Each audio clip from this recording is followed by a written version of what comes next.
Price the Lord. Hallelujah. യേശുവിൽ ഏറ്റവും സ്നേഹം നിറഞ്ഞ ദൈവത്തിൻ്റെ സ്നേഹഭാജനങ്ങളെ ഒരിക്കൽ കൂടെ സനാതന സുവിശേഷത്തിലേക്ക് നിങ്ങളെ ഹൃദയപൂർവ്വം സ്വാഗതം ചെയ്തു. നമ്മൾ വലിയ ദൈവിക രഹസ്യങ്ങൾ പഠിച്ചുകൊണ്ടിരിക്കുകയാണ്. ഒരു പക്ഷേ നമ്മൾ ഇത്രയും നാളൊക്കെ ചെയ്തുകൊണ്ടിരുന്ന കാര്യങ്ങൾ പലതും എന്താ പറയുക, അതൊരു പൂർണ്ണമായിട്ടുള്ള ഒരു ആത്മീയത ആയിരുന്നില്ല എന്ന് നമ്മൾ മനസ്സിലാക്കിക്കൊണ്ടിരിക്കുകയാണ്. അതിൻ്റെ ഏറ്റവും പ്രധാനപ്പെട്ട ഒരു മേഖലയാണ് നമ്മൾ ദൈവത്തെ മനസ്സിലാക്കണം. ദൈവത്തെ മനസ്സിലാക്കി കഴിയുമ്പോഴാണ് നമുക്ക് ദൈവീകത എന്താണ്, ആത്മീയത എന്താണ് നമ്മൾ മനസ്സിലാക്കണം. അതുകൊണ്ടാണ് നമ്മൾ ഈ കാലഘട്ടത്തിലൊക്കെ യേശുവിലുള്ള വിശ്വാസത്തിൻ്റെ പ്രത്യേകത ഇനിയും വിശുദ്ധ ജോൺ പോൾ രണ്ടാമൻ മാർപ്പാപ്പയൊക്കെ പ്രസംഗിച്ചതുപോലെ സുവിശേഷ പ്രസംഗം ഇപ്പോഴും ആരംഭത്തിൽ തുടങ്ങിയ സ്ഥലത്ത് തന്നെയാണ്. ഏഷ്യയിലെ സഭയ്ക്ക് വിശുദ്ധ ജോൺ പോൾ സെക്കൻഡ് പറഞ്ഞ വാക്കുകളാണ്. സുവിശേഷ പ്രഘോഷണം ഇന്നും ആരംഭിച്ച അതേ സ്ഥലത്ത് നിൽക്കുകയാണ്. സത്യമാണ്. നമ്മൾ ഇതുവരെ ഇനിയും സുവിശേഷം പ്രസംഗിച്ചിട്ടില്ല. നമ്മൾ ഈ ഒരു സുവിശേഷം പ്രസംഗിക്കേണ്ടിയിരിക്കുന്നു. ഇപ്പോഴും നമ്മൾ പഴയ നിയമ സുവിശേഷമാണ് പ്രസംഗിച്ചുകൊണ്ടിരിക്കുന്നത്. ഇത് പറയുമ്പോൾ നിങ്ങൾ കൺഫ്യൂഷൻ ഉണ്ടാകരുത്. അപ്പം ഈ സുവിശേഷം സത്യസുവിശേഷത്തിലേക്ക് നമ്മൾ വരണം എന്ന് പറഞ്ഞു കഴിഞ്ഞാൽ പഴയ നിയമത്തിൽ നമ്മൾക്ക് ദൈവത്തിൻ്റെ ഇടപെടലുകൾ അവിടെ ഇവിടെയൊക്കെ ഇടയ്ക്കിടയ്ക്കൊക്കെ ഉണ്ടാവും. പുതിയ നിയമത്തിലേക്ക് വരുമ്പോൾ ദൈവത്തിൻ്റെ ഇടപെടൽ അവിടെ ഇവിടെ ഉണ്ടാകലല്ല, നമ്മുടെ ജീവിതത്തിൽ നിരന്തരമായ ദൈവിക സാന്നിധ്യത്തിൽ ജീവിക്കുന്നതിൻ്റെ പേരാണ് പുതിയ നിയമത്തിലേക്ക് വരും. അപ്പം നമ്മളെ സംബന്ധിച്ചിടത്തോളം ഇനിയും ഒരു 90-98% ക്രിസ്ത്യാനികൾ എന്ന് പറയുന്ന നമ്മളുടെ ജീവിതത്തിൻ്റെ ലക്ഷ്യം എന്ന് പറയുന്നത് നമ്മൾ ദൈവത്തിലായിത്തീരുക എന്നുള്ളതായിട്ടില്ല. നമുക്കിപ്പോഴും ഈ ലോകത്തിലെ കുറേ കാര്യങ്ങൾ നടക്കണം. അതിനു വേണ്ടിയിട്ടുള്ള കുറേ പ്രാർത്ഥനകളും ആചാരങ്ങളും അനുഷ്ഠാനങ്ങളും അതിനുവേണ്ടി കുറേ കൽപ്പനകളൊക്കെ നമ്മൾ പാലിച്ചിങ്ങനെ നടക്കുകയാണ്. ആ ഒരു രീതിയിൽ നമുക്ക് ഒരിക്കലും ദൈവം വാഗ്ദാനം ചെയ്ത നിത്യജീവൻ അല്ലെങ്കിൽ ത്രിത്വൈക ദൈവത്തിൻ്റെ സ്നേഹത്തിലുള്ള ഭാഗഭാഗിത്വം ഇത് നമുക്ക് ലഭിക്കണം. യോഹന്നാൻ 10:10 പറയും, ഞാൻ വന്നിരിക്കുന്ന നിങ്ങൾക്ക് ജീവൻ ഉണ്ടാകുവാനും അത് സമൃദ്ധമായിട്ടുണ്ടാകുവാനാണ്. But this is the beatific vision of Christians. അപ്പം നമുക്കുണ്ടാകേണ്ട ആ ദൈവദത്തമായ ആ കാഴ്ചപ്പാട്, അതായത് ദൈവത്തെ അനുഭവിക്കുക എന്നുള്ളത്, നമുക്ക് ദൈവത്തെ കാണുക എന്നുള്ളതല്ല, നമ്മൾ ദൈവത്തെ അനുഭവിക്കാൻ വേണ്ടി വിളിക്കപ്പെട്ടവരാണ് നമ്മൾ. അപ്പോൾ ആ ദൈവിക സ്നേഹം, ആ ദൈവത്വത്തെ ലോകത്തിൽ നമ്മൾ പ്രകടമാക്കുക അല്ലേ. നമ്മൾ ബിക്കം എ പവർഫുൾ, എന്താ പറയുക, നമ്മളെയൊക്കെ ദൈവം സൃഷ്ടിച്ചിരിക്കുന്നത്, നമ്മൾ ക്രിസ്ത്യാനിയുടെ ഒരു വിളി എന്ന് പറഞ്ഞാൽ powerful expression of God in this world. അപ്പോൾ അത് വെറും കുറച്ച് രോഗശാന്തിയോ കുറച്ച് അത്ഭുതങ്ങൾ നടക്കുന്നതോ അല്ലെങ്കിൽ കുറച്ച് കാര്യസാധ്യതകൾ നടക്കുന്നതോ അല്ല. അതിൻ്റെ അപ്പുറത്തേക്ക് നമ്മുടെയൊക്കെ ജീവിതത്തിൽ ആ വലിയ സന്തോഷം, ആ വലിയ സമാധാനം, ആ വലിയ ആനന്ദം, ആ ദൈവത്തിൻ്റെ സ്നേഹം നമ്മളിൽ നിറയണം. ഇത് നമുക്ക് സംഭവിക്കണം. ഇത് ഈ ഭൂമിയിൽ സംഭവിക്കും. ഇത് യേശുവിൽ വിശ്വസിക്കുന്നവർക്ക് മാത്രമുള്ളതാണ്. കാരണം അത് യേശു വാഗ്ദാനം ചെയ്ത ദൈവിക ജീവനുള്ള ഭാഗഭാഗ്യത്വമാണ്. അത് വേറൊരു മതത്തിലുള്ള വേറൊരു ദൈവത്തിന് നമുക്ക് തരാൻ സാധ്യമല്ല. അപ്പം ഇതെന്താണ് നമ്മൾ മനസ്സിലാക്കുന്നത്. ഇവിടെയാണ് നമ്മൾ യേശുവിനെ പ്രഘോഷിക്കേണ്ടതിൻ്റെയും ഇനിയും ഈ സുവിശേഷം, യേശു പറഞ്ഞ സുവിശേഷം, ആ സനാതന സുവിശേഷം ഇനിയും നമ്മൾ പ്രഘോഷിക്കേണ്ട കാര്യം എന്താണെന്നതിൻ്റെ കാര്യത്തിലേക്ക് നമ്മൾ വരുന്നത്. അപ്പം അതിലേക്ക് നമ്മൾ വരുമ്പം നമ്മൾ യോഹന്നാൻ ശ്ലീഹയുടെ കഴിഞ്ഞ ആഴ്ച നമ്മൾ പറഞ്ഞ ആ വാക്യം ഒന്നുകൂടി നമ്മളൊന്ന് എടുക്കുകയാണ്. യോഹന്നാൻ്റെ രണ്ടാമത്തെ ലേഖനം, യോഹന്നാൻ ശ്ലീഹയുടെ രണ്ടാമത്തെ ലേഖനം, ആദ്യത്തെ ഒരു അധ്യായമുള്ളൂ. അതിൽ 5 മുതലുള്ള വചനങ്ങൾ ഇങ്ങനെ വായിക്കുക. അല്ലയോ മഹതി, ഞാൻ നിന്നോട് അഭ്യർത്ഥിക്കുന്നു, ഒരു പുതിയ കൽപ്പനയായിട്ടല്ല, ആരംഭം മുതലേ നമുക്ക് ലഭിച്ചിരിക്കുന്ന ഒന്നായിട്ടാണ് ഞാനിത് എഴുതുന്നത്. നാം പരസ്പരം സ്നേഹിക്കണം. ഇതാണ് സ്നേഹം, നാം അവിടുത്തെ കൽപ്പനകൾ അനുസരിച്ച് നടക്കുക. അപ്പം ഇതിനു മുൻപ് ഒരു കാര്യം കൂടി നമ്മൾ ഇതിനകത്തൊന്ന് മനസ്സിലാക്കണം. 4-ാമത്തെ വചനം, യോഹന്നാൻ ശ്ലീഹ ആദ്യത്തെ സഭയ്ക്ക് എഴുതുമ്പോൾ പിതാവിൽ നാം സ്വീകരിച്ച കൽപ്പനയ്ക്കനുസൃതമായി നിന്റെ മക്കളിൽ ചിലർ സത്യത്തിൽ വ്യാപരിക്കുന്നത് കണ്ട് ഞാൻ അത്യന്തം സന്തോഷിച്ചു. അപ്പം ദൈവം, ദൈവിക മനുഷ്യര് അല്ലെങ്കിൽ ക്രിസ്ത്യാനി, നമ്മുടെയൊക്കെ സന്തോഷത്തിൻ്റെ മാനദണ്ഡം എന്താണ്? പ്രത്യേകിച്ച് നമ്മൾ മാതാപിതാക്കള്, നമ്മുടെ സഭാധികാരികള്, അല്ലെങ്കിൽ ശുശ്രൂഷകര്, നമ്മളൊക്കെ എന്തിലാണ് സന്തോഷിക്കേണ്ടത്? ഇത് ഭയങ്കര പ്രസക്തമായൊരു വാക്യമാണ്. നമ്മളൊരു ധ്യാനം നടത്തുന്നു, അല്ലെങ്കിൽ നമ്മളെ മക്കളെ വളർത്തുന്നു, പഠിപ്പിക്കുന്നതൊക്കെ ചെയ്യുന്നു, നമ്മൾ അല്ലെങ്കിൽ ഒരു ശുശ്രൂഷകൾ ചെയ്യുന്നു, അല്ലെങ്കിൽ നമ്മൾ ജനത്തെ അജപാലനം നടത്തുന്നു, നമ്മുടെ സഭയിലൊക്കെ ഉള്ള ആൾക്കാർ പല കാര്യങ്ങൾ നടക്കാം.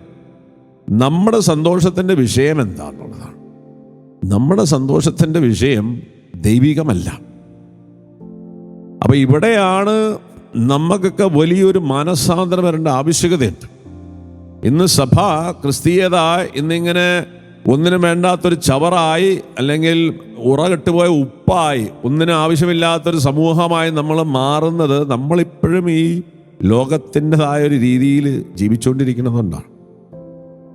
ദൈവത്തിൻ്റെ പദ്ധതിയിലേക്ക് നമ്മൾ വന്നിട്ടില്ല. ഇനി ഇത് പറയുമ്പോൾ ചിലപ്പോൾ നിങ്ങൾക്കൊക്കെ ചില ഇടർച്ച തോന്നും. സാരമില്ല, അത് പറയാൻ വളരെ കൃത്യതയോടെയാണ് പറയണത്. നമ്മൾ എന്തിനാണ് ഇപ്പോഴും സന്തോഷിക്കുന്നത് എന്നുള്ളതാണ്. യോഹന്നാൻ ശ്ലീഹ പറയാണ്, പിതാവിൽ നാം സ്വീകരിച്ച കൽപ്പനയ്ക്കനുസൃതമായി നിന്റെ മക്കളിൽ ചിലർ സത്യത്തിൽ വ്യാപരിക്കുന്നത് കണ്ട് ഞാൻ അത്യന്തം സന്തോഷിച്ചു. നമ്മുടെ സന്തോഷം എന്താ? നമ്മുടെ സന്തോഷം എപ്പോഴും നമുക്ക് കുറേ മാർക്ക് കിട്ടുന്നു, നല്ല ജോലി കിട്ടുന്നു, നല്ല സുഖസൗകര്യങ്ങൾ ഉണ്ടാകുന്നു, ഇങ്ങനെ ഈ ലോകത്തിലെ കുറേ അഭിവൃദ്ധിയും സന്തോഷങ്ങളും സുഖങ്ങളും ലഭിക്കുന്നതിലാണ് ഇപ്പോഴും മാതാപിതാക്കൾ, ക്രിസ്തീയ മാതാപിതാക്കളുടെ സന്തോഷമെങ്കിൽ നിങ്ങൾ ഇനിയും ക്രിസ്ത്യാനി ആയിട്ടില്ല. അത് സഭാ മേലധികാരികളായാലും നമ്മളായാലും നമ്മളെ നയിക്കുന്ന മക്കൾ, ധ്യാനങ്ങൾ നടത്തുന്ന ആൾക്കാർ, നമ്മുടെ സന്തോഷം ആയിരങ്ങളുടെ തലവേദന പോയി, 10,000 നടുവേദന പോയി, അതല്ല ഒരു ധ്യാനത്തിൻ്റെ സന്തോഷത്തിൻ്റെ വിഷയം. നമ്മൾ ഈ വചനം, പിതാവിൽ നാം സ്വീകരിച്ച കൽപ്പനയ്ക്കനുസൃതമായി നിന്റെ മക്കൾ ചിലർ സത്യത്തിൽ വ്യാപരിക്കുന്നത് കണ്ട് ഞാൻ അത്യന്തം സന്തോഷിച്ചു. നമ്മുടെ മക്കള്, നമ്മളെ നയിക്കുന്ന ജനം, നമ്മളെ ക്രിസ്ത്യാനികള് സത്യത്തിൽ ജീവിക്കുന്നതിലാണ് നമ്മൾ സന്തോഷിക്കുന്നത്. ക്രിസ്തുവിൽ ജീവിക്കുന്നതിലാണ് നമ്മൾ സന്തോഷിക്കേണ്ടത്. ബാക്കി എന്ത് കാര്യം നമുക്ക് ഉണ്ടായാലും സന്തോഷിക്കുന്നതിന് നമുക്ക് വകുപ്പില്ല. ഒരു ക്രിസ്ത്യാനി, എപ്പോഴും നമ്മൾ പറയാറുണ്ട്, ഒരു ക്രിസ്ത്യാനിയുടെ ജീവിതം, അവൻ സന്തോഷം എന്താണ്? അവൻ പാപികളുടെ മാനസാന്തരപ്പെട്ട മക്കള് യേശുവിൽ, സത്യത്തിൽ, സ്നേഹത്തിൽ ജീവിക്കുന്നത് കാണുമ്പോഴാണ് നമുക്ക് സന്തോഷമുണ്ടാകും. അതിൽ മാത്രമേ സ്വർഗം സന്തോഷിക്കുന്നുള്ളൂ. വേറെ ഒന്നിലും സ്വർഗത്തിന് സന്തോഷമില്ല, യേശുവിന് സന്തോഷമില്ല. അതുകൊണ്ട് നമ്മൾ വളരെ കൃത്യമായിട്ട് മനസ്സിലാക്കണം. അപ്പം നമ്മളൊക്കെ എന്തിനാണ്, നമ്മൾ ഇന്നത്തെ ജനങ്ങൾ നടക്കുമ്പോൾ എല്ലാവരും ഞായറാഴ്ച പള്ളി വരുന്നുണ്ട്, ധ്യാനമന്ദിരങ്ങളിലൊക്കെ ആൾക്കാർ വരുന്നുണ്ട്, കുറേ അത്ഭുതങ്ങൾ നടക്കുന്നുണ്ട്, കുറേ പേർക്ക് രോഗശാന്തി നടക്കുന്നുണ്ട്. ഇതെല്ലാം നടക്കും, ഭയങ്കര കൊട്ടിഘോഷിച്ച് നമ്മൾ നടക്കുകയാണ്. ഇതിൽ എത്ര ശതമാനം സത്യത്തിൽ ജീവിക്കുന്നു? ഇതിലെത്ര ശതമാനം സ്നേഹത്തിൽ വ്യാപരിക്കുന്നു? സ്നേഹവും സത്യവും ഒരു നാണയത്തിന് 2 ഭാഗങ്ങളാണ്. ഇതിൽ നിന്റെ മക്കൾ ജീവിക്കുന്നുണ്ടോ? ഇതിന് ഒരു വില കൊടുക്കണം. ഈ വില കൊടുക്കാൻ നമ്മൾ തയ്യാറല്ല.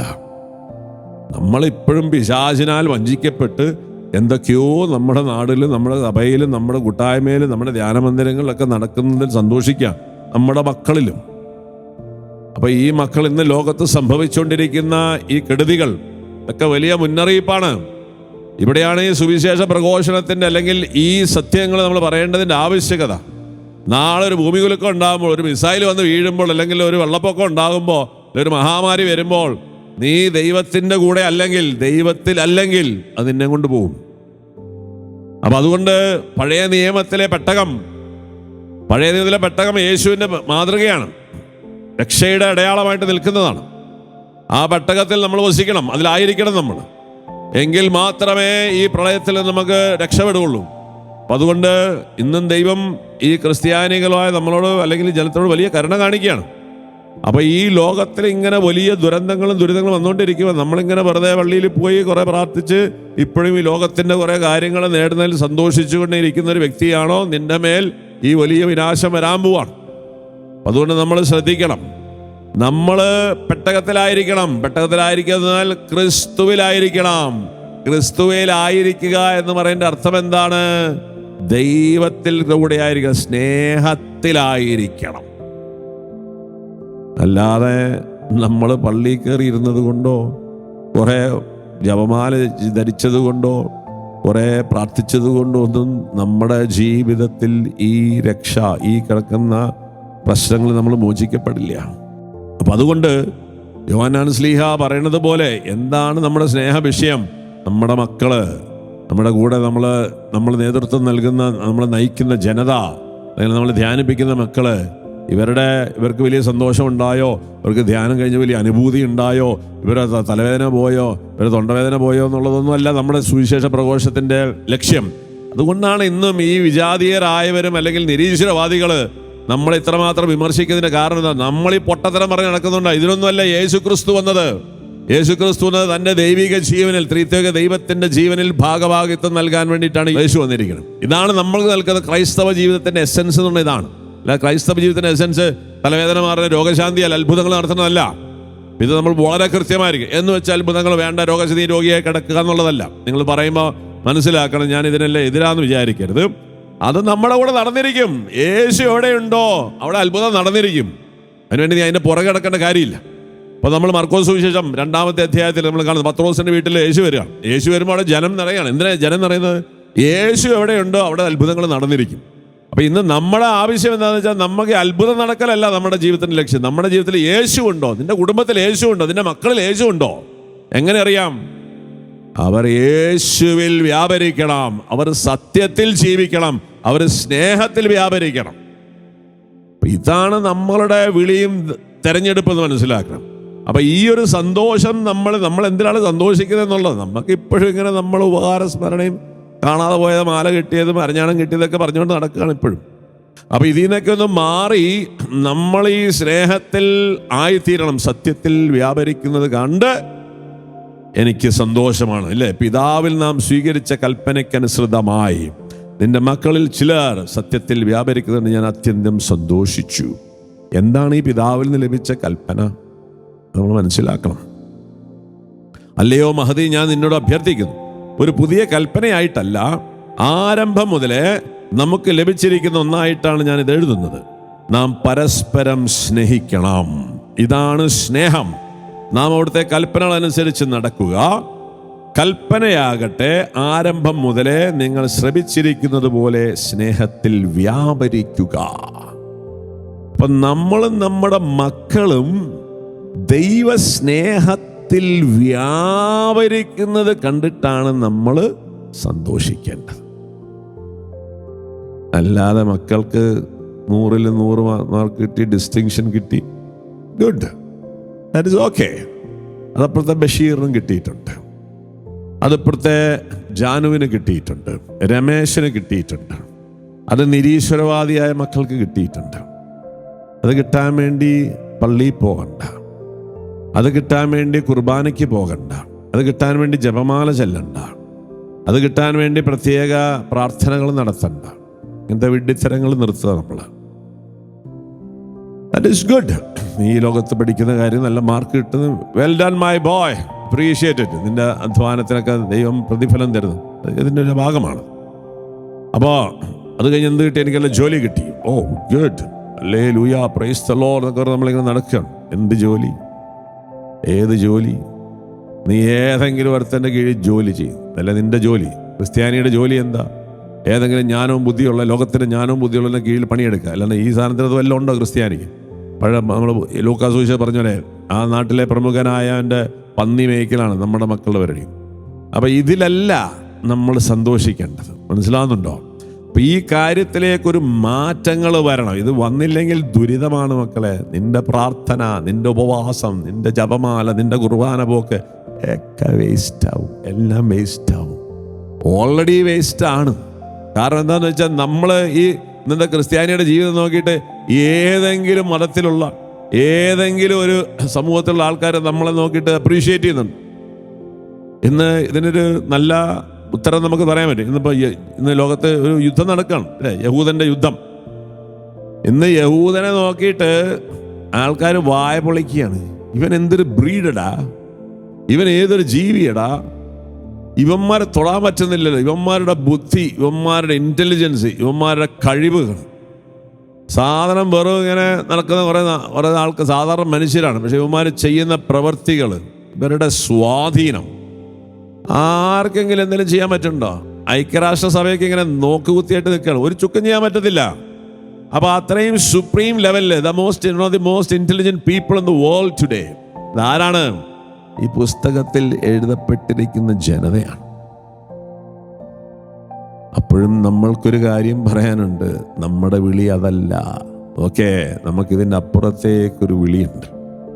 അപ്പം നമ്മൾ മനസ്സിലാക്കാതെ പറയുന്നത് എന്താണെന്ന് വെച്ച് കഴിഞ്ഞാൽ, നമ്മൾ ഈ യഹൂദന്റെ മുകളിൽ നിൽക്കേണ്ടവരാ. എന്നിട്ട് ഇപ്പോഴും നമ്മൾ യഹൂദന്റെ 100 അയലക്കത്ത് പോലും എത്തിയിട്ടില്ല. അതിൻ്റെ അർത്ഥം എന്താണെന്ന് വെച്ചാൽ, ഇപ്പോഴും നമ്മൾ ഈ ലോകത്തിലെ മനുഷ്യരെ പോലെ നമ്മുടെ കുറേ താല്പര്യങ്ങൾ, ആഗ്രഹം നടക്കാൻ വേണ്ടി ദൈവത്തെ കൊണ്ട് നടക്കുന്നവരാണ്. അതിനുവേണ്ടി കുർബാനയ്ക്ക് പോവുക, അതിനുവേണ്ടി പ്രാർത്ഥിക്കുക, അതിനുവേണ്ടി ജപമാല ചെല്ലുക. ഇങ്ങനെ ഈ ലോക കാര്യങ്ങൾക്ക് വേണ്ടിയിട്ടുള്ള പ്രാർത്ഥനകളും ഉപവാസങ്ങളും ജപമാലകളൊക്കെ നിർത്തുക സഹോദരങ്ങളെ. It is N absolute waste. ഇത് പഠിപ്പിച്ച് ഇത് ഇത്ര ചൊല്ലിക്കഴിഞ്ഞാൽ നിന്റെ കാര്യം നടക്കുന്നത്, ഇത്ര പ്രാവശ്യം ചൊല്ലിക്കഴിഞ്ഞാൽ നിനക്ക് ഇതിൻ്റെ ഉദ്ദിഷ്ട കാര്യം നടക്കുന്നത്, ഈ 4 പേരോട് ഈ പ്രാർത്ഥന ചെല്ലുക എന്ന് പറഞ്ഞാൽ ഈ തോന്നിയവാസങ്ങളും ഈ വൃത്തികെട്ട ആധ്യാത്മികത നമ്മൾ നിർത്തേണ്ട സമയമായി. നമ്മളെ ജനത്തിനെ ഇങ്ങനെ വിഡ്ഢികളാക്കി പൊട്ടന്മാരാക്കി നടത്തരുത്. ഇത് കേൾക്കുന്ന ചിലരെങ്കിലും മനസ്സിലാക്കുക, നമ്മുടെ മക്കളെങ്കിലും നമ്മൾ ഈ ലോകത്തിന് പറ്റിയ വെളിച്ചങ്ങളാക്കി, ലോകത്തിന് വെളിച്ചമാക്കി. ഇത് എന്ത് വെളിച്ചമാണ്? ഏതെങ്കിലും ഒരു ക്രിസ്ത്യാനി പിള്ളേരെ എന്തിനെങ്കിലും കൊള്ളുവോ? വെറുതെ ഇങ്ങനെ നടക്കുകയാണ് നമ്മളെ മക്കൾ. ദൈവത്തെ അവർ കണക്ട് ചെയ്യിപ്പിക്കണം, ദൈവത്തെ കണക്ട് ചെയ്യിപ്പിക്കണം. ഇതാണ് നമ്മുടെ വിളി എന്ന് പറയുന്നത്. ദൈവത്തിന്റെ സ്നേഹത്തിലായിത്തീരണം. ഇതാണ്. അപ്പൊ നമ്മളെ കൽപ്പന എന്ന് പറയുന്നത് എന്താണ്? സ്നേഹത്തിൽ വ്യാപരിക്കുക. ആരംഭം മുതലേ നിങ്ങൾ ശ്രമിച്ചിരിക്കുന്നത് പോലെ സ്നേഹത്തിൽ വ്യാപരിക്കുക. ദൈവത്തിന്റെ കൽപ്പന എന്താ? സ്നേഹത്തിൽ വ്യാപരിക്കണം. സ്നേഹത്തിൽ എന്ന് പറഞ്ഞാൽ നമ്മൾ സ്നേഹത്തിൽ ഇങ്ങനെ വല്ലപ്പോഴും കാണിച്ചാൽ പോരാ, നമ്മുടെ ജീവിതം മുഴുവനും ഒരു സ്നേഹമായി മാറണം. അപ്പൊ ഇതാണ് നമ്മളുടെ വിളി എന്ന് പറയുന്നത്. ഇത് വരാതെ നമ്മൾ കുറെ കൽപ്പനകളും പ്രാർത്ഥനകളൊക്കെ തെല്ലിക്കൊണ്ടിരുന്നിട്ട് കാര്യമില്ല. അപ്പം നമ്മളിപ്പോൾ വ്യഭിചാരം ചെയ്യുന്നില്ല, കൊലപാതകം ചെയ്യുന്നില്ല, ഞാൻ അന്യ ദൈവങ്ങളെ ആരാധിക്കാൻ പോകുന്നില്ല, ഞാൻ ഞായറാഴ്ച കൃത്യമായിട്ട് പള്ളിയിൽ പോകുന്നുണ്ട്, ഞാൻ എൻ്റെ മാതാപിതാക്കളെയൊക്കെ ബഹുമാനിക്കുന്നത്, ഞാൻ തെറി പറയാറില്ല, അവരെ വഴക്ക് പറയാറൊന്നുമില്ല. ഇതൊന്നുമല്ല നമ്മുടെ വിളി. ഇവിടെയാണ് നമ്മൾ മർക്കോസ് സുവിശേഷം 10-ാമത്തെ അധ്യായത്തിലേക്ക് വരുമ്പോൾ വളരെ ശ്രദ്ധിക്കണം. യേശു 17-ാമത്തെ വചനം, യേശു വഴിയിലേക്ക് ഇറങ്ങിയപ്പോൾ ഒരുവൻ ഓടി വന്ന് അവൻ്റെ മുമ്പിൽ മുട്ടുകുത്തി ചോദിച്ചു, നല്ലവനായ ഗുരോ, നിത്യജീവൻ അവകാശമാക്കാൻ ഞാൻ എന്തു ചെയ്യണം? യേശു അവനോട് ചോദിച്ചു, എന്തുകൊണ്ടാണ് നീ എന്നെ നല്ലവൻ എന്ന് വിളിക്കുന്നത്? ദൈവം ഒരുവനല്ലാതെ നല്ലവനായ ആരുമില്ല. പ്രമാണങ്ങൾ നിനക്കറിയാമല്ലോ, കൊല്ലരുത്, വ്യഭിചാരം ചെയ്യരുത്, മോഷ്ടിക്കരുത്, കള്ളസാക്ഷ്യം നൽകരുത്, വഞ്ചിക്കരുത്, പിതാവിനെയും മാതാവിനെയും ബഹുമാനിക്കുക. അവൻ പറഞ്ഞു, ഗുരോ, ചെറുപ്പം മുതലേ ഞാൻ ഇവയെല്ലാം പാലിക്കുന്നുണ്ട്. ഓക്കെ, ഇന്ന് വലിയൊരു ശതമാനം ക്രിസ്ത്യാനി, പ്രത്യേകിച്ച് ധ്യാനം കൂടിയിട്ടുള്ള മക്കൾ, നമ്മളെല്ലാം ഈ കൽപ്പന പാലിക്കുന്നവരാ. നമ്മളാരും വ്യഭിചാരം ചെയ്യാറില്ല, കൊലപാതകം ചെയ്യാറില്ല, അന്യദൈവങ്ങളെ ആരാധിക്കാറില്ല, നമ്മളാരും മാതാപിതാക്കളെ കൊങ്ങയ്ക്ക് പിടിക്കാറില്ല, അല്ലെങ്കിൽ വേദനിപ്പിക്കാറില്ല. അതായത് സോ കോൾഡ് കരിസ്മാറ്റിക് ഇതിൽ ജീവിക്കുന്നവരാണ്. പക്ഷേ കരിസ്മാറ്റിക്കുകാരാ, നിന്റെ ജീവിതം എന്തൊരു ദുരിതമാടാ, എന്തൊരു കഷ്ടപ്പാടാടാ. നിന്നെ കണ്ടിട്ട് ഏതെങ്കിലും ഒരുത്തൻ നിന്റെ ദൈവത്തിൽ വിശ്വസിക്കാൻ വരുന്നുണ്ടോ മോനെ? ചിന്തിക്കണം. കാരണം നമ്മളിവിടം വരെ എപ്പോഴെത്തിയിട്ടുള്ളൂ. ഈ നിത്യജീവൻ എന്ന് പറയുന്ന സാധനത്തിലേക്ക് നമ്മൾ വന്നിട്ടില്ല. അപ്പൊ ഇവിടെയാണ് അതിൻ്റെ പ്രശ്നം കിടക്കുന്നത്. നമ്മൾ ഇതിൽ സന്തോഷിക്കുകയാണ്. എന്തില്? പഴയ നിയമത്തിൽ കുറച്ച് കൽപ്പനകൾ തന്നത് പാലിക്കുന്നതിൽ ആത്മസംതൃപ്തി ലഭിച്ച് നമ്മളിങ്ങനെ സന്തോഷിച്ച് ജീവിക്കുക. എന്നിട്ട് നമുക്ക് ഇനിയുള്ള കാര്യങ്ങൾ നടക്കാൻ വേണ്ടി കുറേ കർമ്മങ്ങളും കുറേ പ്രാർത്ഥനകളും കുറേ ആചാരാനുഷ്ഠാനങ്ങളും. നമ്മുടെ ആചാരാനുഷ്ഠാനങ്ങളൊന്നുമല്ല നമ്മുടെ ജീവിതത്തിൻ്റെ വിളി. നമ്മുടെ വിളി സ്നേഹിക്കുക, സ്നേഹമായി തീരുക. ഓക്കെ, ഇത് വളരെ ക്ലിയർ ആക്കണം. അതെങ്ങനെയാണ്? അവൻ പറഞ്ഞു, ഗുരു, ചെറുപ്പം മുതൽ ഞാൻ ഇവയെല്ലാം പാലിക്കുന്നുണ്ട്. ഗുഡ്. പക്ഷെ നിനക്ക് നിത്യജീവൻ കിട്ടില്ല. നിത്യജീവൻ എന്ന് നമ്മൾ പറഞ്ഞു ത്രിത്വൈക ദൈവത്തിലുള്ള ഭാഗഭാഗിത്വമാണ്, ആ സ്നേഹത്തിലുള്ള ഭാഗഭാഗിത്വമാണ്. അപ്പോ ഗുരു, ചെറുപ്പം മുതൽ ഞാനിവയെല്ലാം പാലിക്കുന്നുണ്ട്. എന്നെ ശ്രമിക്കുന്ന ആയിരക്കണക്കിന് ലക്ഷക്കണക്കിന് ക്രിസ്ത്യാനികൾ ഇത് പാലിക്കുന്നവരാണ്. എല്ലാ ഗുണമുണ്ടോ? ഒരു ഗുണവുമില്ല, യാതൊരു ഗുണവുമില്ല. ക്രൈസ്തവൻ എന്ന രീതിയിൽ ഗുണമില്ല. ബാക്കി ഈ ലോകത്തില് അങ്ങേ മതത്തിൽ ഇങ്ങേ മതത്തിലൊക്കെ ജീവിക്കുന്ന ആൾക്കാരുടെ അത്ര ഗുണമുണ്ട് എന്ന് വെച്ചാൽ യാതൊരു ഗുണമില്ല. അതല്ല വല്ലോ കൊലപാതകികളോ തോന്നിവാസികളോ ഈ ലോകത്തിൽ തോന്നിവാസം കളിച്ച് നടക്കുന്ന ആൾക്കാരെ പോലെ അല്ല നമ്മുടെ ജീവിതത്തിൽ കുറച്ച് സമാധാനം, കുറച്ചൊക്കെ ഒരു സ്വസ്ഥതയൊക്കെ കിട്ടുന്നത് ഈ പഴയ നിയമത്തിലെ കൽപ്പന പാലിച്ചാൽ. പക്ഷേ nowhere near the promise that Jesus has given to the fullness of life. യേശു വാഗ്ദാനം ചെയ്ത ജീവന്റെ സമൃദ്ധിയുടെ 100 അയലൊക്കെ നമ്മൾ എത്തൂല, അതിമഹൻ എത്തിയിട്ടില്ല. അത്രയെങ്കിൽ എന്ത് വേണം? സ്നേഹത്തിൽ വ്യാപരിക്കണം. ഇതാണ് നമ്മുടെ കൽപ്പന. അല്ലെങ്കിൽ എല്ലാ കൽപ്പനകളെയും കൊണ്ടുവന്ന് ഇപ്പോഴീ കൽപ്പന പാലിച്ചുകൊണ്ടിരിക്കുന്ന കുറെ നല്ല വിശുദ്ധന്മാരെന്ന് പറഞ്ഞിരിക്കുന്ന ആൾക്കാർ നമ്മൾ വഞ്ചിക്കപ്പെടുകയാണ്. അപ്പോൾ നമ്മൾ ഇന്നത്തെ പ്രഘോഷണത്തിന് പ്രശ്നം നമ്മൾ ഈ കൽപ്പന പാലിക്കുന്നതിൽ കൊണ്ട് നിർത്തിയിരിക്കുകയാണ് ആൾക്കാർ.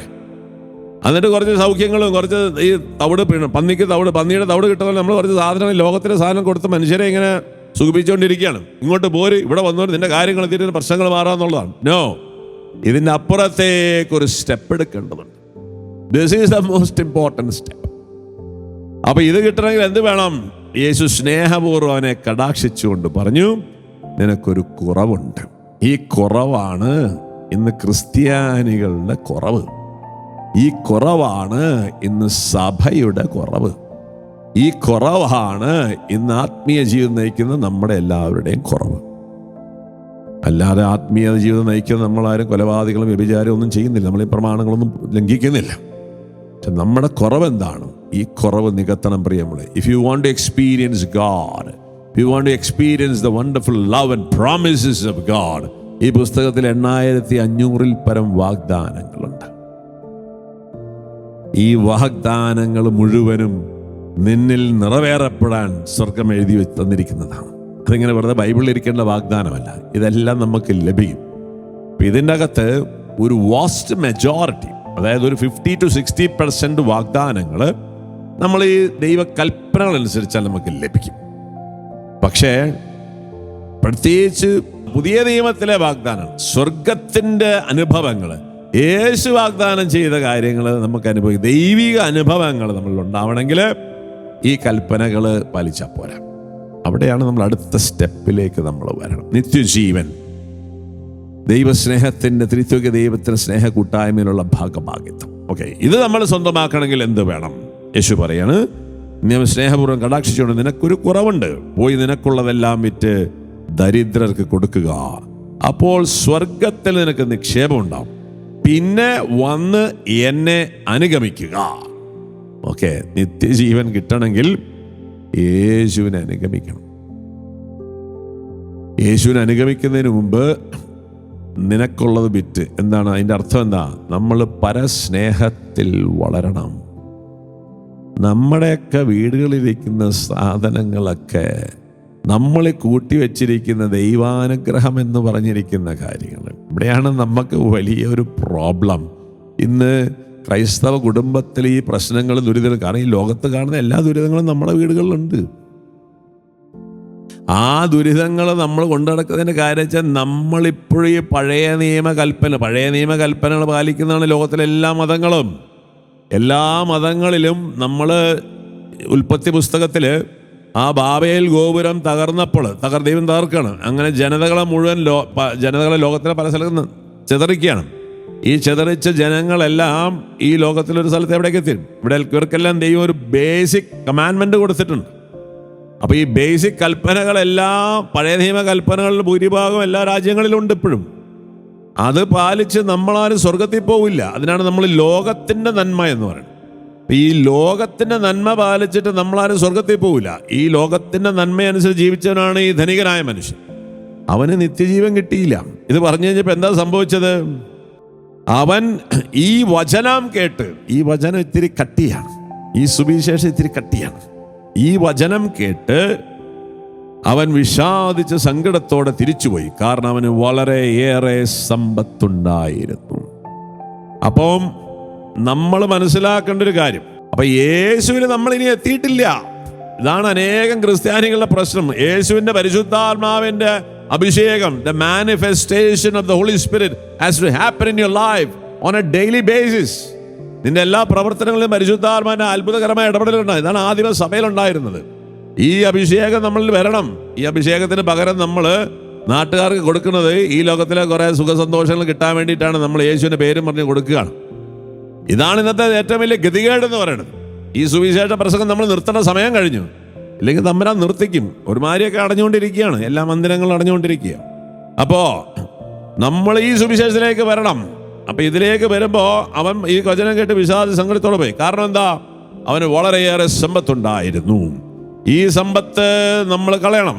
ലൂക്കാ സുവിശേഷം 14 നമ്മൾ വരുമ്പോ യേശു പറയുന്നുണ്ട്, ആരെങ്കിലും എന്നെ അനുഗമിക്കാനാകുന്നുണ്ടെങ്കിൽ, എന്റെ ശിഷ്യനാകാൻ ആഗ്രഹിക്കുന്നെങ്കിൽ, നമ്മൾ ഈ പ്രൈസ്തലോട് പറഞ്ഞ സാധനമൊക്കെ ഉപേക്ഷിക്കാതെ നമുക്ക് എന്ത് കിട്ടില്ല? നമുക്ക് യേശുവിനെ കിട്ടില്ല. നമുക്ക് ദൈവത്തിന്റെ സാന്നിധ്യം നമുക്കുണ്ടാവില്ല. ഈ ദൈവിക സാന്നിധ്യം ഇല്ലാത്തതാണ് ഇന്ന് ലോകം അനുഭവിക്കുന്ന എല്ലാ പ്രശ്നത്തിന്റെ അടിസ്ഥാന കാരണം. അപ്പൊ ഈ പ്രശ്നം ഇന്ന് നമ്മുടെ ജീവിതത്തിൽ സംഭവിച്ചുകൊണ്ടിരിക്കുക. വരും, അതിന് ആവശ്യത വരും. ഇപ്പോൾ അത് പലസ്തീനിലും ഉക്രൈനിലൊക്കെ നടന്നുകൊണ്ടിരിക്കുക, ചുറ്റുപാടൊക്കെ നടക്കുന്ന. നിനക്കൊരു വാണിംഗ് ആണ്. ഇത് നിന്റെ ജീവിതത്തിൽ നാളെ വരും. ഇന്ന് വരുമ്പോൾ നീ അയ്യോ എന്ന് നിലവിളിച്ചിട്ട് കാര്യമില്ല. This is high time for you to repent. മാനസാന്തരപ്പെടണം. നിന്റെ കാഴ്ചപ്പാട് മാറണം, മനോഭാവം മാറണം, ദൈവത്തിനോടുള്ള നിന്റെ അപ്രോച്ച് മാറണം, നിന്റെ ജീവിതത്തിന്റെ ലക്ഷ്യം മാറണം. അല്ലെങ്കിൽ ദുരിതമാ. അപ്പൊ യേശുവിലേക്ക് വരെ, യേശുവിന്റെ ശിഷ്യനാകണം. ഇല്ല, ശിഷ്യത്വത്തിലേക്ക് വളരണം. നമ്മൾ വെറുതെ യേശുവിൽ വിശ്വസിച്ചിട്ട് കാര്യമില്ല. ഒരു ക്രിസ്ത്യാനിയുടെ വിളിയെന്ന് നമ്മൾ യേശുവിന്റെ ശിഷ്യന്മാരെ ശിഷ്യത്വത്തിലേക്ക് വരണം. അല്ലാതെ ക്രിസ്തുവിൽ വിശ്വസിച്ച് ക്രിസ്തു ഭക്തന്മാരെ നടക്കലല്ല നമ്മുടെ വിളി. നമ്മൾ ശിഷ്യത്വത്തിലേക്ക് വരണം. യേശു നൽകിയ ഏറ്റവും വലിയ കൽപ്പന എന്താ? തന്റെ ശിഷ്യന്മാർ പറയുന്നത്, നിങ്ങൾ ലോകത്തിലെ എല്ലാ സ്ഥലങ്ങളിലും പോയി എല്ലാ ജനതകളോടും എന്റെ സുവിശേഷം പ്രസംഗിക്കണം. പിതാവിന്റെയും പുത്രന്റെയും പരിശുദ്ധാത്മാവിന്റെ നാമത്തിൽ അവരെ ജ്ഞാനസ്നാനപ്പെടുത്തണം. എന്നിട്ട് ഞാൻ പഠിപ്പിച്ച കാര്യങ്ങൾ അവരെ പഠിപ്പിക്കണം. അങ്ങനെ അവരെ ശിഷ്യത്വത്തിലേക്ക് എൻ്റെ ശിഷ്യന്മാരാക്കി മാറ്റണം. അപ്പൊ ഈ ശിഷ്യത്വത്തിലേക്ക് ഇത് പത്രോസിനും ലീഹന്മാർക്ക് മാത്രം പറഞ്ഞിട്ടുള്ള വിളിയല്ല, ഓരോ ക്രിസ്ത്യാനിയുടെയും വിളിയാണ് ക്രിസ്തുവിന്റെ ശിഷ്യത്വത്തിലേക്ക് വരിക. അപ്പൊ ആ ശിഷ്യത്വത്തിലേക്ക് വരുമ്പോൾ മാത്രമേ നമുക്ക് യേശു വാഗ്ദാനം ചെയ്ത ജീവന്റെ സമൃദ്ധി വരും. അവർക്ക് മാത്രമേ സ്വർഗരാജ്യം ലഭിക്കുള്ളൂ. അതിനെന്ത് വേണം? ലൂക്കാ 14:25 വലിയ ജനക്കൂട്ടങ്ങൾ അവൻ്റെ അടുത്ത് വന്നു. അവൻ തിരിഞ്ഞ് അവരോട് പറഞ്ഞു, യേശുവിന്റെ പുറകെ ഇങ്ങനെ നടക്കരുത്. പണ്ട് അപ്പം കിട്ടാനും സൗഖ്യം കിട്ടാനും വേണ്ടിയിട്ട് ഗോതമ്പ് അപ്പം വർദ്ധിപ്പിച്ചൊക്കെ ജനം ഇങ്ങനെ പെരുകി നടക്കുകയാണ്. ഈശോ വളരെ ക്ലിയറാണ്. യേശുവിന്റെ സുവിശേഷം വളരെ ക്ലിയറാണ്. ഇന്നത്തെ നമ്മുടെ പോലത്തെ മാട്ട സുവിശേഷമല്ല, ആൾക്കാരെ കൂട്ടിയിട്ട് തവിട് കൊടുക്കുന്ന സുവിശേഷമല്ല. വലിയ ജനക്കൂട്ടം വരുന്ന കണ്ടപ്പോ വളരെ ക്ലിയർ ആയിട്ട് പറയാണ്. ഒരു വലിയ ജനക്കൂട്ടങ്ങൾ അവന്റെ അടുത്ത് വന്നു. അവൻ തിരിഞ്ഞ് അവരോട് പറഞ്ഞു, സ്വന്തം പിതാവിനെയും മാതാവിനെയും ഭാര്യയെയും മക്കളെയും സഹോദരിമാരെ എന്നല്ല, സ്വജീവനെ തന്നെ വെറുക്കാതെ എൻ്റെ അടുത്ത് വരുന്ന ആർക്കും എന്നെ ശിഷ്യനായിരിക്കാൻ സാധിക്കുകയില്ല. ഈ സുവിശേഷം പ്രസംഗിക്കണം. പ്രിയ സുവിശേഷ പ്രഘോഷകരെ, വെറുതെ ആളെ കൂട്ടിയിട്ട് തവിട് കൊടുക്കുന്ന പരിപാടി നിർത്തണം. രോഗശാന്തിയും വിസയും കല്യാണവും കടം മാറ്റല് പരിപാടി, ഈ പരിപാടി നിർത്തുന്ന സമയം കഴിഞ്ഞു. നിന്റെ ഗുരു കർത്താവെ പ്രസംഗിച്ച സുവിശേഷം നമ്മൾ പ്രസംഗിക്കണം. എന്നിട്ട് പറയാണ് എന്നിട്ട് തീർന്നില്ല, സ്വന്തം കുരിശു വഹിക്കാതെ എൻ്റെ പിന്നാലെ വരുന്നവന് എൻ്റെ ശിഷ്യനായിരിക്കാൻ കഴിയുകയില്ല. എന്നിട്ടൊരു വചനം പറയാണ്, യേശു ഒരു ഗോപുരം പണിയുന്ന കാര്യമാണ്. ഈ ശിഷ്യത്വത്തിലേക്ക് വരുമ്പോൾ ഒരു വില കൊടുക്കാൻ തയ്യാറാവണം, പരിത്യജിക്കാൻ തയ്യാറാവണം, നഷ്ടപ്പെടുത്താൻ തയ്യാറാവണം. എന്ത് നഷ്ടപ്പെടുത്തണമെന്ന്? നിനക്ക് ദൈവം അനുഗ്രഹമായി തന്നതെല്ലാം നിന്റെ സഹോദരനോടുള്ള സ്നേഹത്തെ പ്രതി, നിന്റെ ആവശ്യങ്ങൾ, സഹോദരന്റെ അത്യാവശ്യത്തിന്റെ മുൻപിൽ നീ ത്യജിക്കുന്ന സ്ഥലത്താണ് നീ ക്രിസ്തുവിലുള്ള ജീവിതം ആരംഭിക്കുന്നുള്ളൂ. ഇങ്ങനെ ത്യജിക്കാൻ പറഞ്ഞപ്പോൾ ആ ധനികനായ മനുഷ്യൻ ഇട്ടു പോയി. യേശു ഉടനെ, മോനെ ഒന്ന് വാടാ കുട്ടാ, അങ്ങനെ ഫുള്ളായിട്ട് കൊടുക്കണ്ട, നിനക്കൊരു 10% കൊടുക്കാൻ പറ്റുമോ?